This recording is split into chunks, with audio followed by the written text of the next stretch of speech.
చూస్ country delight, live better. ఇప్పుడే country delight app ని download చేసుకోండి. మిత్రులారా, ఇది ఒక బాధ్యత కాదు, బాధ్యతతో పాటు భావోద్వేగం. ప్రజాప్రతినిధిగా ప్రజా జీవితంలోకి వచ్చిన మొదటి రోజు నుంచి ఈ రోజు వరకు ఎప్పుడు అవకాశం వచ్చినా ప్రతి జాతరకు ఇక్కడికి వచ్చి సమ్మక్క సారలమ్మ ఆశీర్వాదం తీసుకొని ప్రజా జీవితంలో ప్రజలకు సేవ చెయ్యాలన్న ఆలోచన పునరంకితమవుతూ పనిచేస్తూ వచ్చినాం. దాదాపుగా ఇప్పటికీ 17-18 సంవత్సరాల నుంచి వరుసగా ఈ ప్రాంతాన్ని సందర్శించుకోవడం, ఈ ప్రాంతం యొక్క అభివృద్ధి గురించి మాట్లాడుకోవడం, ఆనాటి పాలకులకు పెద్దలకు విజ్ఞప్తులు చేయడంతోనే సరిపోయింది. ప్రతిసారి ఎవరినో ఒకరిని అడగడం, వాళ్ళు ఏదో కొంచెము దానం ఇచ్చినట్టుగా ధర్మం చేసినట్టుగా వ్యవహరిస్తే మా జీవితాలకి ఇంతేనేమో అని మేము అనుకునే వాళ్ళం. కానీ 2023 ఫిబ్రవరి 6 నాడు ప్రజాపాలన తీసుకురావాలి, ప్రజల దగ్గరికి వెళ్ళి వారి సమస్యలు తెలుసుకోవాలని ఆలోచన చేసినప్పుడు ఎక్కడి నుంచి ఈ పాదయాత్ర మొదలు పెట్టాలి అని చర్చ జరిగింది. మిత్రులు చాలా రకాలుగా సూచనలు సలహాలు ఇచ్చిండ్రు. చివరికి నేను పెద్దలు వేం నరేందర్ రెడ్డి గారు ఆలోచన చేసి అక్కడో ఇక్కడ ఎక్కడో కాదు, మా ఇంటి ఆడబిడ్డ అయిన సీతక్క ప్రాంతం నుంచి మేడారం జాతర సమ్మక్క సారలమ్మ ఆశీర్వాదం తీసుకొని పాదయాత్ర మొదలు పెడదాం. ఒక సంకల్పం తీసుకొని బయలుదేరిన వాళ్ళు ఎవరు చరిత్రలో ఓడిపోలేదు. కాబట్టి ప్రజలకు ప్రజాపాలన అందించాలన్న సంకల్పంతో మనము సమ్మక్క సారలమ్మ ఆశీర్వాదం తీసుకొని బయలుదేరదామని ఆనాడు ఇక్కడి నుంచి పాదయాత్ర మొదలుపెట్టినాం. సరిగ్గా 2 రోజులు 3 రోజుల ముందే సీతక్కకు చెప్పినాం. సీతక్క అన్నది, అన్న సమయం లేదు, 24 గంటలు 48 గంటల్లో ఈ కార్యక్రమం చేయడం కష్టం అవుతుందేమో అని.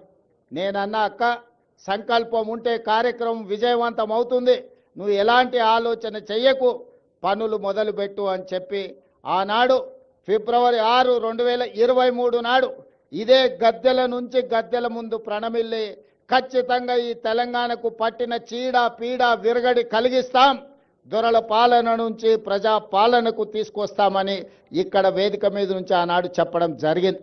అందుకే మిత్రులారా, ప్రజలు ఆశీర్వదించారు, అవకాశం వచ్చింది. ఈనాడు అభివృద్ధి కార్యక్రమాలు చేయాలన్న సంకల్పంతో ముందుకు వెళ్తున్నాం. అభివృద్ధి అంటే అద్దాల మేడలు రంగుల గోడలే కాదు, ప్రజల జీవన ప్రమాణాలు పెంచాలి. ముఖ్యంగా ఆదివాసీలు అంటే ఈ దేశం యొక్క మూలవాసులు. ఆ ఆదివాసీల యొక్క, గిరిజన సోదరుల యొక్క, లంబాడి సోదరుల యొక్క అభివృద్ధిని ఏ ప్రభుత్వం అయితే భుజాల మీద మోస్తుందో అదే ఆ ప్రాంతం యొక్క ప్రజల యొక్క అభివృద్ధి అని నేను సంపూర్ణంగా విశ్వసిస్తున్నా. అందుకే ఈనాడు ఆదివాసీ ప్రాంతాలలో, తండాలలో, గూడాలలో, మారుమూల పల్లెల్లో వాళ్ళ యొక్క సంక్షేమానికి, వాళ్ళ యొక్క అభివృద్ధి కార్యక్రమాలకి ఈరోజు ప్రభుత్వం ప్రణాళికలు అందిస్తుంది. ఈరోజు ప్రతి నియోజకవర్గానికి 3500 ఇండ్లు, 4,50,000 ఇందిరమ్మ ఇండ్లు పేదోళ్ళకు అందించిన తర్వాత మరి ఆదివాసీలు గిరిజనులకు సరిపోవడం లేదు అని నా దృష్టికి ఎమ్మెల్యేలు తెస్తే ఐటీడీఏ ప్రాంతాలలో అదనంగా గిరిజనులకు, ఆదివాసీలకు మళ్ళీ 22,000 ప్రత్యేకంగా ఇండ్లు ఇచ్చి ఆదివాసీ బిడ్డలు ప్రతి వాళ్ళు సొంత ఇంటిలో ఉండాలి అని మన ప్రభుత్వం ఈరోజు ప్రణాళికలు తీసుకున్నది. ఈ విధంగా ఏ విషయం వచ్చినా వాళ్ళకి ఇవ్వాల్సిన వాటా కోట ఇవ్వాల్సిందే, అదనంగా ఇంకొంత ఇవ్వాలి. ఎందుకంటే దశాబ్దాలుగా వాళ్ళకు అన్యాయం జరిగింది, నష్టం చేకూరింది. కాబట్టి వాటిని సరిదిద్దడానికి ప్రయత్నాలు చెయ్యాలి అని చెప్పి ఈరోజు మన ప్రభుత్వం ముందుకు వెళ్తుంది. అందుకే ఈనాడు సన్న బియ్యం ఇచ్చిన, రేషన్ కార్డులు ఇచ్చిన, రైతు రుణమాఫీ చేసిన, రైతు భరోసా పథకాన్ని అమలు చేసిన, ఇందిరమ్మ ఇండ్లు ఇచ్చిన, ఈరోజు దేవాలయాల అభివృద్ధి కార్యక్రమాలను చేపట్టిన, ఆదివాసీలను, గిరిజనులను దృష్టిలో పెట్టుకొని వాళ్ళకి ఏ విధంగా మేలు జరుగుతుందో దాని ప్రకారం ప్రణాళికలు సిద్ధం చేసుకొని ఈనాడు మన ప్రభుత్వం ముందుకు వెళ్తుంది. గతంలో లేనంత గొప్పగా ఈనాడు దళితులకు, గిరిజనులకు మన మంత్రివర్గంలో కానీ మన ప్రభుత్వంలో కానీ ఎంతో ప్రాధాన్యత ఇవ్వడం జరిగింది. పరిపాలనలో భాగస్వాములు చేసుకుంటూ ప్రణాళికబద్ధంగా వాళ్ళ అభివృద్ధి కోసం నిర్ణయాలు తీసుకుంటూ ముందుకు వెళ్తున్నాం. ఇవాళ మిత్రులారా, ఈ కార్యక్రమం ఈరోజు సమ్మక్క సారలమ్మ గద్దెల మరియు ప్రాంగణ అభివృద్ధి పునర్నిర్మాణ కార్యక్రమము జీవితంలో వచ్చిన గొప్ప అవకాశం. ప్రతి మనిషి జన్మిస్తుంటాడు, మరణిస్తుంటాడు, కానీ కొద్ది మందికే అరుదైన అవకాశాలు వస్తుంటాయి. ఈనాడు నాకు మా సీతక్కకు ఒక అరుదైన అవకాశం సమ్మక్క సారలమ్మ గద్దెలు మరియు ప్రాంగణ పునర్నిర్మాణం ఈ జన్మలో దక్కిన గొప్ప గౌరవం. సీతక్క చెప్పినట్టుగా తన జన్మ ధన్యమైంది. ఒక్కసారి గుట్టల మీద నుంచి అమ్మను గద్దెల మీద కూర్చోబెట్టే అవకాశం వస్తే నాకు ఈ జన్మకు చాలు అనుకుంది. కానీ గతంలో ఇతరుల దగ్గరికి వెళ్ళి రిప్రజెంటేషన్స్ ఇచ్చి మాకు నిధులు ఇవ్వండి అని అడిగే పరిస్థితి ఉండే. ఫిబ్రవరి 6, 2023 నాడు ఇదే ప్రాంతం నుంచి నేను చెప్పిన, రాబోయే రోజుల్లో ఇతరులను యాచించడం కాదు, సీతక్కనే సంతకం పెట్టి నిధులు మంజూరు చేస్తుంది, సీతక్క ప్రభుత్వంలో భాగస్వామి అవుతుంది అని ఆనాడు చెప్పడం జరిగింది. ఈనాడు చేసి చూపిస్తున్నాం.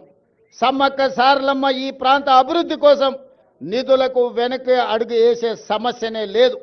ప్రభుత్వానికి నిధుల సమస్య ఉండొచ్చు, అవసరమైతే ఇంకెక్కడైనా తగ్గిస్తాం, కానీ సమ్మక్క సారలమ్మ యొక్క అభివృద్ధి కోసం ఎన్ని కోట్ల రూపాయలైనా ప్రభుత్వం విడుదల చేస్తుంది, సరైన సమయంలో పూర్తి చేస్తుంది.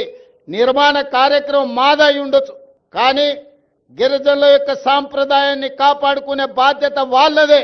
అందుకే ప్రభుత్వం ప్రణాళికలు రచించి ప్రభుత్వమే నిర్మించడం కాదు, ప్రణాళికల్లో ఆదివాసులను భాగస్వాములను చేసినాం. సాంప్రదాయాన్ని పరిరక్షించడంలో ఆదివాసులను భాగస్వాములను చేసినాం. రేపు జరగబోయే పునర్నిర్మాణంలో కూడా ఆదివాసీలను భాగస్వాములను చేస్తున్నాం. అందులో ఉండే రీసెర్చ్ స్కాలర్స్ని, అదేవిధంగా సాంప్రదాయాన్ని కొనసాగిస్తున్న వాళ్ళ వారసులను అందరినీ కూడా ఇందులో భాగస్వాములను చేసినాం. మామూలుగా సిమెంట్ కట్టడాలు కడితే అత్యధికంగా 100 సంవత్సరాలు మాత్రమే ఉంటుంది. సిమెంటుతో కట్టిన ఏ కట్టడం దాని జీవన ప్రమాణము, జీవిత కాలము అత్యధికంగా 100 సంవత్సరాలు.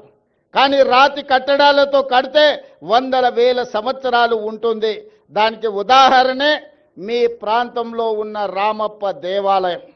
రుద్రదేవుడు ఆనాడు కట్టిన దేవాలయం 800 సంవత్సరాలైనా యునెస్కో లిస్టులో ఈరోజు చేరింది అంటే రాతి కట్టడాలతోని, గొప్ప నగిశీలతోని రామప్ప మందిరం కట్టిండు రుద్రదేవుడు. కాబట్టే ఇయాలటికి అది చరిత్రలో నిటారుగా నిలబడ్డది. అందుకే అధికారులు సిమెంటుతో ప్రతిపాదనలు తెచ్చిన సిమెంటు కట్టడాలు వద్దు, రాతి కట్టడాలతోనే కట్టాలి.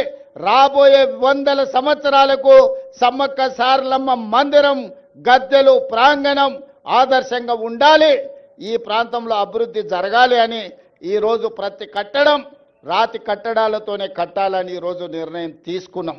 సుమన్ టీవీలో మీ పర్సనల్ అండ్ బిజినెస్ ప్రమోషన్స్ కోసం కింది నెంబర్కి కాంటాక్ట్ చేయండి. డ్రగ్స్, గంజాయి లాంటి చెడు వ్యసనాలకు దూరంగా ఉండండి. తాత్కాలిక ఆనందం కోసం జీవితాలని నాశనం చేసుకోవద్దు. డ్రగ్స్ విక్రయాలు, దందాలు నిర్వహిస్తే 180059996969 టోల్ ఫ్రీ నంబర్ కి కాల్ చేయండి. డ్రగ్స్, గంజాయిని నిర్మూలిద్దాం, భవిష్యత్తును కాపాడదాం.